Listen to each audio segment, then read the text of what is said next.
Shalom, selamat hari sukacita bagi ibu, bapak, saudara-saudara sekalian yang dikasihi Tuhan Yesus Kristus, Tuhan kita. Sebelum kita memasuki nats bacaan kita hari ini, kita akan mendengarkan terlebih dahulu cerita dari perumpamaan yang telah saya buat. Ada seorang bernama Wilman. Karena dia terpanggil untuk melayani, maka dia meninggalkan semuanya yang dia punya. Perlu kita ketahui, Bapak Ibu sekalian, bahwa Wilman ini seorang yang kaya raya. Dia bisa melakukan apapun, namun saat ada panggilan, dia jawab, "Yes, ya Tuhan, aku mau." Dari sinilah segi kenyamanan mulai ditinggalkan. Namun Wilman dengan senang hati dan penuh sukacita menjalankan kewajibannya dan melaksanakan panggilannya. Begitu juga yang tertulis dalam kitab Yohanes 1 ayat 29 sampai 42. Ini adalah cerita di mana Yesus bertemu dengan para murid-muridnya. Di dalam Yohanes digambarkan murid adalah domba yang seharusnya mematuhi gembalanya.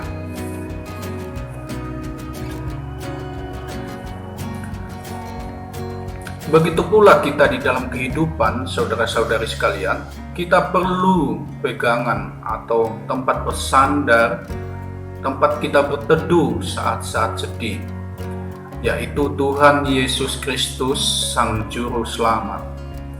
Sang Gembala itu sendiri yang kita kenal adalah Tuhan Allah kita. Di sini di ayat 38 menjelaskan seseorang domba yang rela mengikuti gembalanya, dan domba-domba itu adalah kita sendiri. Poin pertama yang ingin saya sampaikan ialah menjadi anak Allah harus rela berkorban. Di tengah masyarakat Indonesia, kita tahu bahwa kita ialah minoritas. Namun meskipun begitu, kita harus yakin bahwa minoritas sekalipun seperti kita bisa menjadi berkat. Artinya, kita berani keluar, berani mengabarkan, dan berani menyatakan hal-hal kebenaran dan menyatakan kasih Tuhan Allah itu menyertai semuanya.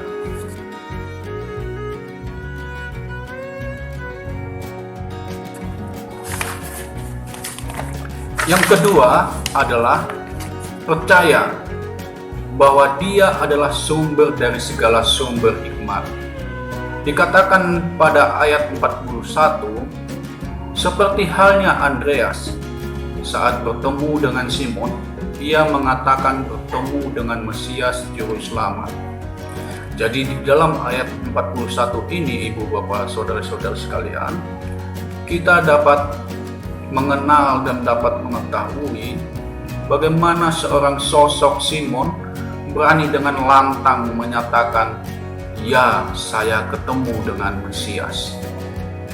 Padahal di tengah-tengah masyarakat saat itu, di mana penyiksaan-penyiksaan terhadap Kristen itu terjadi merajalela.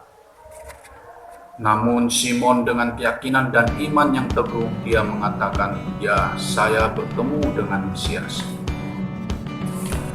Perlu juga bagi kita sebelum keluar untuk menyatakan janji Allah, kita harus memiliki belief atau percaya bahwa Ia adalah Tuhan yang memampukan dan menyempurnakan. Terlebih di zaman sekarang, banyak di antara kita yang tidak mau ambil risiko atau cari aman. Bapak, Ibu, saudara-saudari yang terkasih, memang di dalam kehidupan ini, termasuk di dalam konteks kita di masyarakat Indonesia ini, kita acap kali sangat sering sekali bergumul dengan masyarakat mayoritas, sehingga tak luput juga kadangkala kita itu menyangkal iman kita demi pergaulan atau mungkin rasa khawatir kita jika seandainya lingkungan kita tidak bersahabat begitu. Namun tentu saja jika itu yang terjadi, maka kita menyangkal dan mengalami kemunduran iman kita. Cuman memang kadang kita memang harus dicek seperti merpati. Jadi kalau memang ini suatu kesalahan atau suatu kebenaran, setidaknya tetap hati kita teguh kepada Tuhan Yesus Kristus. Yang terakhir adalah poin yang ingin saya sampaikan, kita harus senantiasa konsisten terhadap Dia, Yesus Kristus, Guru kita, seperti Yohanes lakukan dalam mengkabarkan kabar keselamatan dan selalu optimis. Memang sebagai anak-anak Allah, kita harus dituntut selalu optimis dan berkarya terhadap kerajaan Allah. Bapak, Ibu, saudara-saudari sekalian, kesimpulan yang bisa kita ambil dalam nats ini ialah